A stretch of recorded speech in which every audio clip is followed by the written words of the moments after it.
Life అంతా బస్సులే life ఉండేది. 20 years మా నాన్న ఫుల్ డ్రింకరు అంటే యాక్టర్, అంటే నాటకం ఆర్టిస్ట్. Okay, drama artist. అందువల్ల ఆయనకి అన్ని ఇది బ్యాడ్ హ్యాబిట్స్ ఉన్నాయి. No responsibility. ఫ్యామిలీ 5 members మా ఫ్యామిలీ. ఓకే, ఫుడ్కు చాలా కష్టం. 1 రూపీ కూలికి వెళ్ళాం ఫస్ట్. ఓకే, అట్లా లైఫ్ చేసుకొని మేమే మా బ్రదర్ ఉన్నాడు, ఎల్డర్ బ్రదర్, ముగ్గురు చేసుకొని బండి కొనుక్కొని బండి వ్యవసాయం కొని అలా కొంచెం చేసుకొని 85 చెన్నై 19 years లో చెన్నై. అప్పుడు మీరు ఈ ప్రొఫెషన్ అక్కడ కరసాము సో మీరు గుర్తించినారు అక్కడికి artist for all Chennai Chennai వెళ్ళి అక్కడ నుంచి అక్కడ కర్ణాటక సినిమాలో చేసాం. కన్నడ ప్రభాకర్ గురువు నమ్మ కన్నడ ప్రభాకర్ అవును దొడ్డ గురువు నమ్మ Prabhakar Vishnu sir first fighter ಹೋದ ಅವರೋಡ ಕೆಲಸ ಮಾಡಿದ್ವಿ ನಾವು. ಅಲ್ಲಿಂದ ಅప్పుడు ಫೈಟ್ ಮಾಸ್ಟರ್ ಆಗಿ హైదరాబాద్ ಹೋಗಿ ಅದ್ಮೇಲೆ ಫುಲ್ ರೌಂಡ್. చాలా ఇన్స్పైరింగ్ స్టోరీ సార్. బ్రదర్ చెప్తున్నాడు కదా, మరి నువ్వు చెప్తుంటే ఎక్సలెంట్. ఇందాక అన్న మాట్లాడుతుంది చూడు. అంటే నానేదంటే ఎప్పుడు లాస్ట్ అంటే అనుభవం మించిన ఆస్తి లేదు. ఆ అనుభవమే మనల్ని కాపాడుతుంది. ఎవరితో మనం తిరగాలి, ఎవరితో మనం ఉండాలి అనేసి అదే చెప్తుంది. ఆ అనుభవం చాలా ఇంపార్టెంట్, డబ్బు కన్నా ఇంపార్టెంట్. ఎంత వయసులో వచ్చారు జాబ్కి? మీరు దీన్ని ఎంటర్ అయ్యారు బిజినెస్ కి? నేను 2000 అంటే నా వయసు 23 ఉన్నప్పుడు వచ్చేసాను. ఓ సరే, ఎంత వయసే? సిఏ ఫినిష్ చేశాను. అంటే డైరెక్ట్ దీనికి వచ్చారు, ఎక్కడ వర్క్ చేశారు దీంట్లో? 6 months చేశాను. 6 months చేశాను. తర్వాత నాకు ఇదే ప్యాషన్ ఉంది. సో నేను బిల్డర్ వైపే రావాలి అనేసి ప్యాషన్ తో వచ్చేసాను. వచ్చి చాలా స్క్రాచ్ నుంచి నేర్చుకున్నాను. ఫస్ట్ నేర్చుకుని పెద్ద కంపెనీస్ కంతా మేము బిల్డింగ్ మెటీరియల్ సప్లై చేసేవాళ్ళం. 100 crores టర్నోవర్ మనకి 2016 కి. అప్పుడు అలా పోతా ఉంటే ఒక సడన్ గా ఇంకో రూట్ లోకి వెళ్ళి వేరే వాళ్ళు నమ్మి ఇంకో ప్రాజెక్ట్ చేయడానికి వెళ్ళి అక్కడ అంతా పోగొట్టింది. సో తర్వాత గవర్నమెంట్ కూడా మనకి డిమానిస్ట్రేషన్ వచ్చింది, తర్వాత జిఎస్టీ వచ్చింది, తర్వాత కోవిడ్ వచ్చింది. కోలుకోలేని దెబ్బ కొడతా.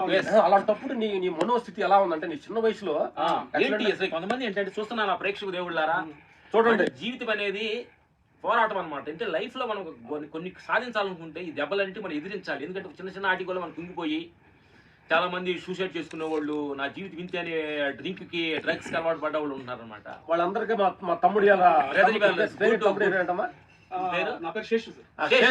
శేషే మన ప్రకృతి ప్రసాద్ బెదర్ గురించి మాకు 1/2 hour చెప్పాడు. అసలు వెళ్ళిపోవరు, అసలు ఎంత లాస్ అయినా కానీ మళ్ళీ రీకమ్ తీసుకున్న మనిషి అంటే నేనైతే ఈ ఏజ్ అనుకోండి, మేము పెద్ద మనిషి అనుకుంటున్నాం.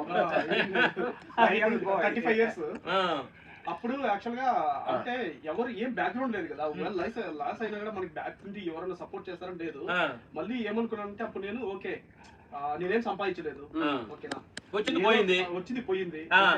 తర్వాత మళ్ళీ మనం ప్లాట్ఫామ్ కి వచ్చాము. ప్లాట్ఫామ్ నుంచి మళ్ళీ తయారు చేద్దాము, మళ్ళీ బిల్డ్ చేద్దాం. అప్పుడైతే కొద్దిగా ఎక్స్పీరియన్స్ స్టార్టింగ్ లో ఎక్స్పీరియన్స్ తక్కువ ఉండేది, ఇప్పుడు చాలా ఉంది.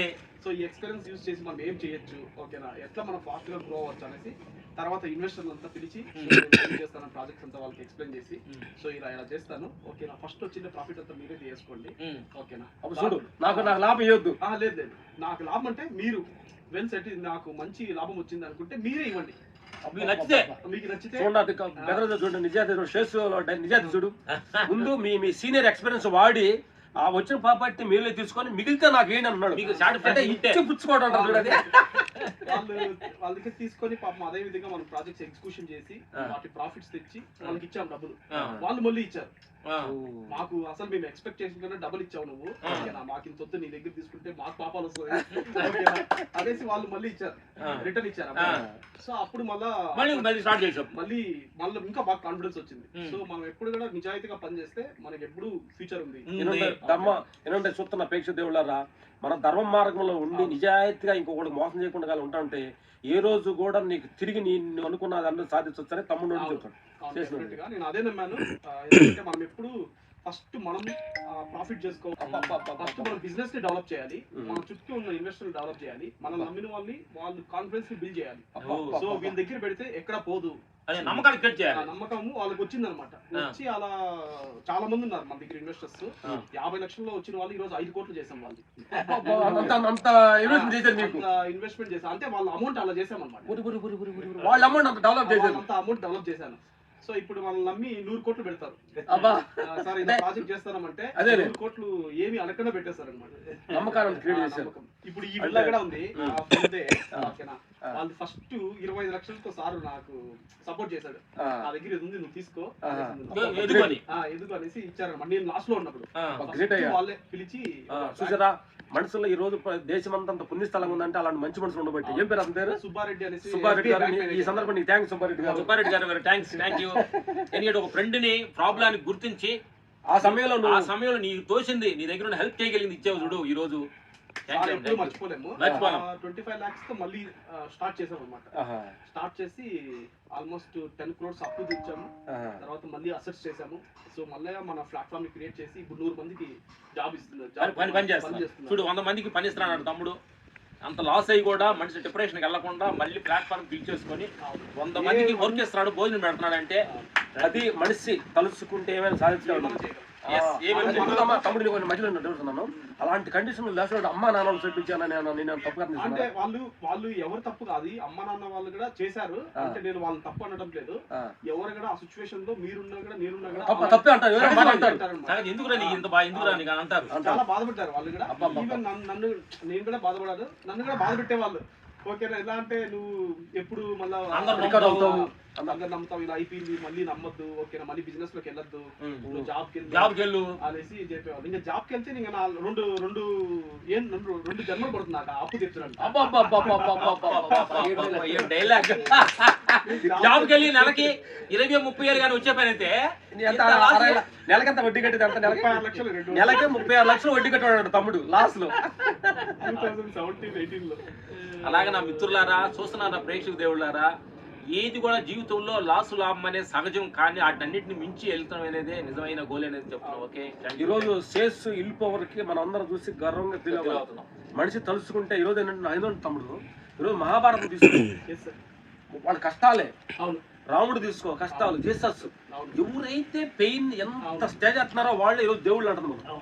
ఏ సార్ ఇది ఘాట్ అనే వాళ్ళంతా పెయిన్ఫుల్ వాళ్ళే, ఏది ఊరక రాదు. కాబట్టి ఎంత పెయిన్ తీసుకుంటుంటే అంత రాజులు మహాభారతంలో అజ్ఞాతవాసం అన్యవాసం చేసినందుకు ఈ రోజు మహాభారతం తలుచుకుంటే వాళ్ళు తలుచుకు మన ఊళ్ళు పులకరిస్తుంది. Pain gain sir. Jesus Christ the last cross journey Mel Gibson film వచ్చింది, చూసిందారో తెలియదు. మీకు నచ్చిన ఫీల్ ఏంటి? మెల్ గిబ్సన్ యాక్టర్ క్రాస్ తీసుకొని పోయి కొడతారు. మూవీస్ చూస్తే